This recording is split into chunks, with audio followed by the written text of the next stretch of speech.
welcome back to my channel. Jamila here, and today I'm going to be sharing with you 5 of my top, what I would consider most important tips for maintaining healthy, natural hair. So we're just going to get right into the video, and I hope you enjoy.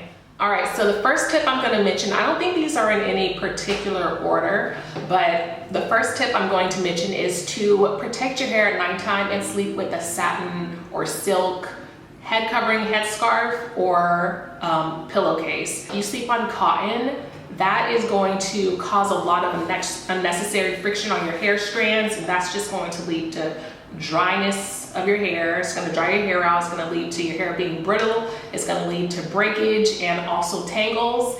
And it also does not do any work to preserve your hairstyle for the week. For example, if you have a wash and go or any other hairstyle, sleeping on something other than silk or satin is not going to help preserve that hairstyle like silk or satin will. So definitely make sure you protect your hair at nighttime. You're literally sleeping while you're doing it. So if you're in the market for a silk pillowcase, let me tell you, SilkSilky has an array of colors of these 100% mulberry silk pillowcases, and they gifted me with a pillowcase. They gifted me with this super nice eye mask for nighttime. It's adjustable and it is so soft, you guys. I've been sleeping with the eye mask on lately and I love it. It really helps you get a deeper sleep, and it blocks out the light. Definitely a difference for me.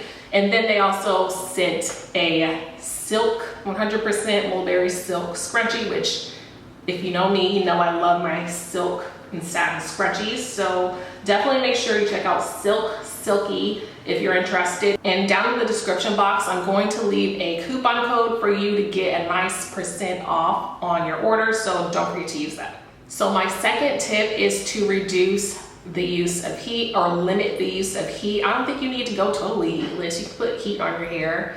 I'm not one of those people or one of those naturals who are scared of heat.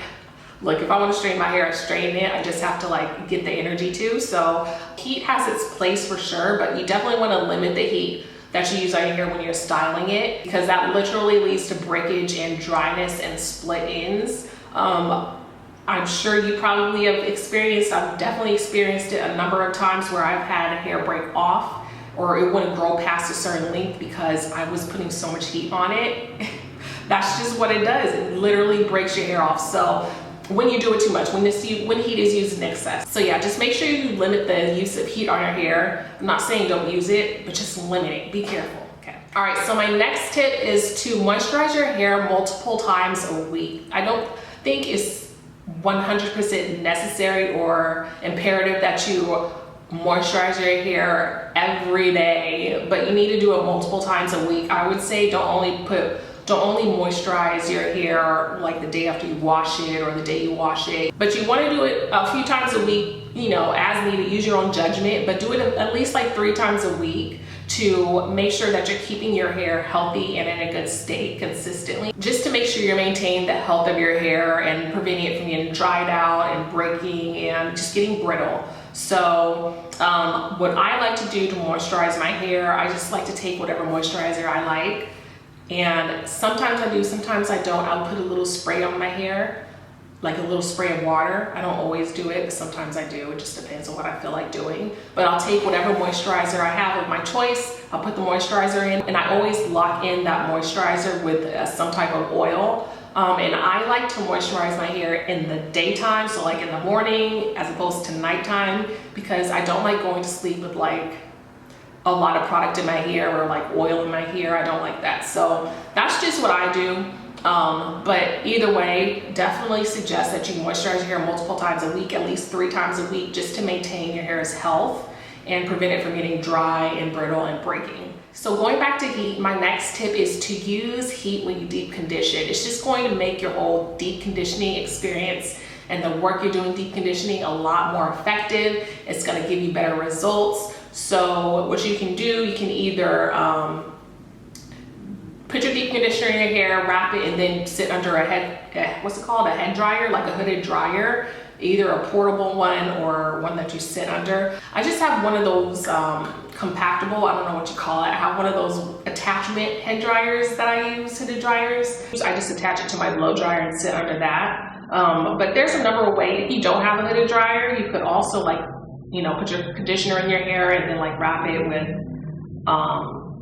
put your shower cap or grocery bag on your head, whatever you're using, and then you can take your hooded dryer and just blow your hair and to try and distribute the heat evenly, and then just wrap it with a towel to trap in that heat, and then you can just like let it do its thing for like 30 minutes or so. So yeah, you don't have to have a hooded dryer to do it, so you can still, you know, take care of your hair really efficiently with the deep conditioning.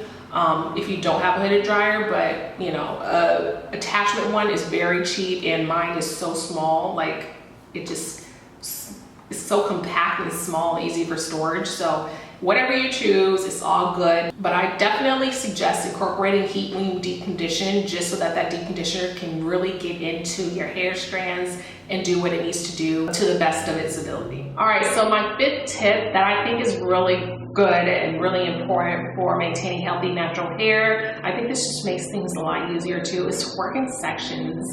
I literally have my hair in sections almost all the time. When I go to sleep, my hair is in sections. When I wash my hair is in sections. I mean, it just makes it, when I moisturize my hair is in sections. It just makes things a lot easier, just because, you know, my hair is so kinky, curly, that if it's not in sections and it's in its natural state and like really moisturized or wet, then it is going to shrivel up and just get knotted again, which is not something that I want after I've spent time detangling my hair. So working in sections just really helps you to tackle things, and it's also easier to get through knots and tangles and easier to control your hair when it's in sections. So when you're brushing your hair and detangling it, working in sections is going to give you less breakage, and it's going to be less of an effort on your part. So I definitely suggest working in sections when you can, especially for when you're washing your hair and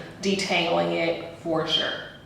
All right, you guys, so that's the end of this video. Those are my top 5 tips for maintaining healthy natural hair. I hope you enjoyed it. Thanks SilkSilky for gifting me with these items. So definitely don't forget to use my coupon code in the description box if you are interested in some 100% mulberry silk items at a great price and in a plethora of colors. If you enjoyed this video, please give a thumbs up and leave a comment down below to let me know you enjoyed it, and also subscribe for more, of course.